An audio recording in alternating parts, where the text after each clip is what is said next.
Di 7049, sebuah bintang lahir di Korsika. Namanya Napoleon Bonaparte. Dari usia muda, ambisinya dan kecerdikannya tak terbatas, membuahkan hasil sebagai perwira militer yang brilian. Ketika revolusi Prancis bergolak, kekacauan itu menjadi panggungnya untuk bersinar. Bakat strategis dan keberaniannya di medan perang membuat namanya resounding di seluruh Prancis. Sebuah perjalanan menakjubkan baru saja dimulai. Sebuah perjalanan yang akan mengubah Eropa selamanya. Sebagai jenderal muda, Napoleon memimpin pasukannya dengan kecepatan dan inovasi yang belum pernah terlihat dari Italia hingga Mesir. Kemenangan demi kemenangan menegaskan reputasinya sebagai pemimpin luar biasa. Di balik gemilangnya keberhasilan, ambisi dan kecerdikan politiknya mulai menyingkapkan bahwa ia bukan sekadar perwira. Ia memiliki pandangan untuk mengubah seluruh sistem kekuasaan Eropa. Namun setiap langkah maju membawa tantangan baru, dan dunia belum sepenuhnya siap menghadapi sosok yang akan menuntut tahta tertinggi. Pada 18 akumulasi, ambisi menemukan takdirnya. Napoleon Kaisar baru Prancis, siap mengubah dunia.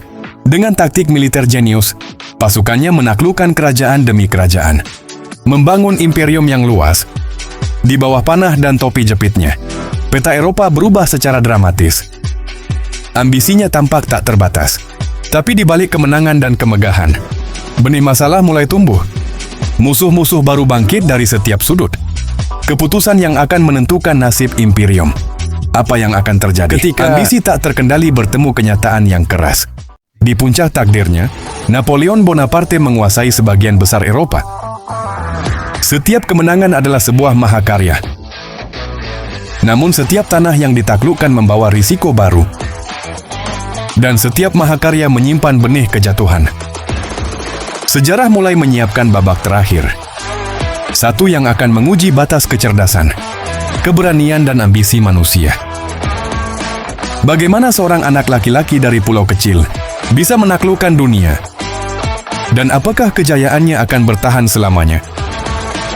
Kisahnya baru saja mencapai puncaknya. Dan nasibnya masih tergantung pada langkah berikutnya. Kekaisaran Napoleon membentang luas, dari Spanyol hingga Polandia. Namun kekuasaan sebesar ini punya harga. Inggris tak terkalahkan di laut, sementara kerajaan-kerajaan Eropa bersatu dalam koalisi untuk menjatuhkannya. Untuk melemahkan Inggris, Napoleon memberlakukan continental system, memaksa Eropa memutus semua perdagangan. Namun kebijakan ini memicu perlawanan. Di Spanyol, perang gerilya menguras kekuatan pasukan Napoleon.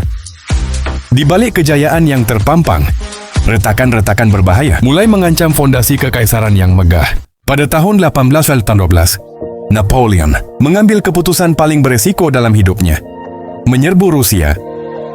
Dengan lebih dari 67.000 tentara, ia memimpin pasukan terbesar yang pernah dikumpulkan Eropa. Namun Rusia menolak bertempur, langsung mundur sambil membakar semua persediaan. Musim dingin datang lebih cepat dari perkiraan. Dan kelaparan serta cuaca ekstrim mulai menghancurkan pasukan Perancis.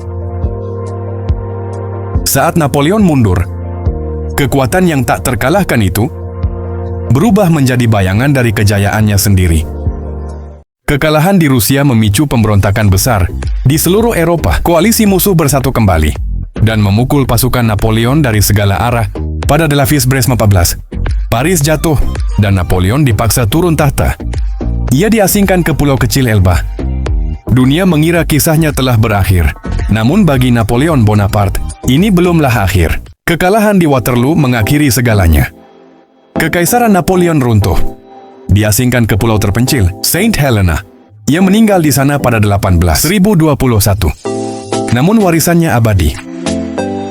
Napoleonic Code merevolusi sistem hukum di seluruh Eropa. Perubahannya dalam pemerintahan dan sosial membentuk fondasi Eropa modern kita. Dari prajurit muda hingga penguasa benua, ia membuktikan satu manusia bisa mengubah sejarah.